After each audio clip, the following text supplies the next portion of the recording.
కలియుగ దైవం వెంకటేశ్వర స్వామి లడ్డూ ప్రసాదంలో కానీ అక్కడ జరుగుతున్నటువంటి కైంకర్యాల్లో వాడే పవిత్రమైనటువంటి ఆవు నెయ్యిని కల్తీ చేసి ఆ కల్తీలో కూడా అతి జంతు కొవ్వుని వాడారని ల్యాబ్ రిపోర్ట్స్ రావడం ఇవాళ యావత్ ప్రపంచంలో ఉన్నటువంటి వెంకటేశ్వర స్వామి భక్తులందరూ ప్రతి ఒక్కరు కూడా ఇవాళ ఈ అపవిత్ర కార్యక్రమాన్ని ముక్త కంఠంతో ఒక రకంగా రోధిస్తూ ఉన్నారు, బాధపడుతూ ఉన్నారు. ఆ కలియుగ దైవం వెంకటేశ్వర స్వామికి ఇంత అపవిత్రం చేసినటువంటి వ్యక్తులకి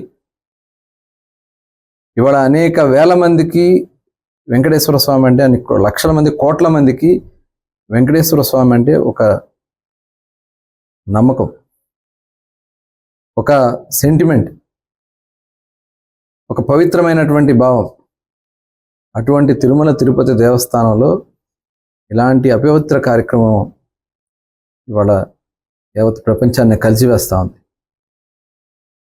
ఆ రిపోర్ట్స్ చూస్తూ ఉంటే మనం ప్రసాదం తీసుకున్న సందర్భంలో 5 సంవత్సరాలు చాలా డిఫరెన్స్ కనిపించేది. ఏంది ఈ ప్రసాదంలో ఇంత నాణ్యత లోపిస్తుందని చెప్పి ప్రతి ఒక్కరు కూడా బాధపడ్డాం. ఇవాళ ల్యాబ్ రిపోర్ట్స్ చూస్తే కడుపు తరుక్కుపోతూ ఉంది. అందులో వాళ్ళు వాడినటువంటి ఇంగ్రీడియంట్స్ ల్యాబ్ టెస్ట్ వచ్చినటువంటి ల్యాబ్లో NABL national accreditation board for lab ఆ రిపోర్టు ప్రతి అక్కడికి వచ్చే పదార్థం మీద ఆ రిపోర్ట్లు తెప్పించుకుంటేనే అక్కడ అలౌ చేసేవాడు. ఇవాళ అదన్నీ టెస్ట్ చేస్తే దాదాపు 5 అంశాల్లో అక్కడ ఉండాల్సినటువంటి ఆవు నెయ్యిలో ఉండాల్సినటువంటి పర్సంటేజ్ కన్నా దాదాపు 50-60% ఎక్కువ ఆ పర్సంటేజ్ ఉంది. ఆ పర్సంటేజ్ 5 విభాగాలుగా దాన్ని కొలమానం చేస్తే దాంట్లో వెజిటబుల్ కొంత వాడి ఉండొచ్చు అని, వెజిటబుల్స్కి సంబంధించినటువంటి ఇది వాడచ్చు అని, లేదంటే బఫెల్లోకి సంబంధించినటువంటి ఆ ఫ్యాట్ ఏదైతే ఉంటుందో అది వాడారని, అట్లాగే ఇంకా చాలా బాధగా లార్డ్ అంటే పందికి సంబంధించినటువంటి కొవ్వు, ఆ కొవ్వు దీంట్లో కలిసిందనేది క్లియర్గా ల్యాబ్ రిపోర్ట్లో వచ్చింది. ఇంతకంటే దుర్మార్గం ఇంకోటి ఉంటుందా? ఇవాళ 480 రూపాయలు గతంలో తెలుగుదేశం ప్రభుత్వం హయాంలో ఆవు నెయ్యి, ఎందుకంటే ఆవు నెయ్యి చాలా పవిత్రంగా ట్యాంకర్స్ ద్వారా దానికి కొన్ని సంస్థలు చేసి వచ్చినాయి. దాన్ని రేటు తగ్గించారు. రివర్స్ టెండర్ అనే ఏదో పెట్టుకుని ఆయన పేరు పెట్టుకుని తగ్గించారు. అసలు ఆ రేటుకి మామూలు నెయ్యి బఫెలో ఇదే రావట్లే. అదే ఆ నెయ్యి రాంది ఆవు నెయ్యి, ఎందుకంటే చాలా తక్కువ వస్తుంది, కంటెంట్ తక్కువ వస్తుంది. ఆవు పాలల్లో వెన్న శాతం తక్కువ ఉంటుంది. దానివల్ల ఆవు నెయ్యికి రేటు ఉంది. అది కూడా వాళ్ళు కన్సల్ట్ చేసుకోవాలి కదా, ఎందుకు వీడు తక్కువకి ఇస్తున్నాడు, దీంట్లో ఉన్నటువంటి ఇంగ్రీడియంట్స్ ఏంటి, దానికి సంబంధించిన మొత్తం కూడా తెప్పించుకోవాల్సినటువంటి అవసరం ఉందా, ఎంత పర్సంటేజ్ ఆఫ్ ఫ్యాట్ ఉంది, ఎంత ఉందనేది తెప్పించుకోవాల్సిన అవసరం ఉందా లేదా? ఇంత పవిత్రమైనటువంటి ఈ ఆంధ్ర రాష్ట్రానికి మనం గర్వంగా చెప్పుకుంటాం.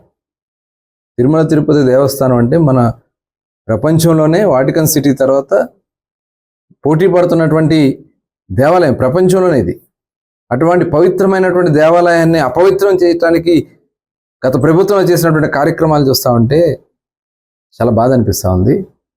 ఇవాళ యావత్ ప్రపంచం మొత్తం కూడా దీన్ని తీవ్రంగా ఖండిస్తున్నారు. పార్టీలకు అతీతంగా ఖండిస్తున్నారు, కులాల మతాలకు అతీతంగా ఖండిస్తున్నారు. ఇది చాలా సీరియస్గా తీసుకోవాల్సినటువంటి అవసరం ఉంది. దీంట్లో కప్పిపుచ్చుకుంటే జగన్మోహన్ రెడ్డి గారు మాట్లాడుతూ ఉన్నారు.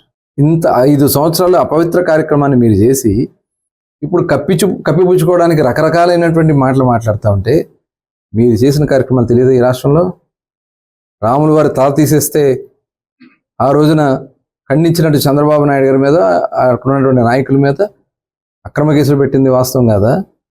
పవిత్రమైనటువంటి అంతర్వేది లక్ష్మీ నరసింహస్వామి రథాన్ని తగలబెడితే ఆ రోజున మీరు దాన్ని ఏం మాట్లాడారు?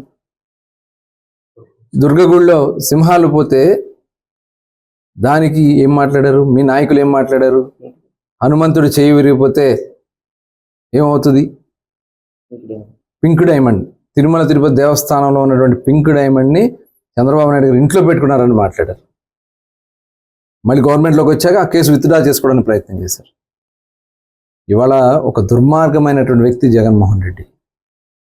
ఆయనకు సంబంధించినటువంటి వ్యక్తులందరూ కూడా వాళ్ళందరూ కూడా వాళ్ళకి ఉండొచ్చు, దేవుడి మీద మీ నమ్మకం ఉండొచ్చు. అలాంటిది మీరు వెంకటేశ్వర స్వామి దాంట్లో మీరు పోనీ ఎంటర్ అయ్యారు. ఇలాంటి అపవిత్ర కార్యక్రమాలు చేస్తారా? ఇలాంటి దుర్మార్గమైనటువంటి కార్యక్రమాలు చేస్తారా? మీకు విశ్వాసం లేకపోతే వదిలేయాల. ఇలాంటి అపవిత్ర కార్యక్రమాలు చేసి ఇవాళ వెంకటేశ్వర స్వామి ఎవరిని వదలరు. అది చరిత్ర చెప్తా ఉంది.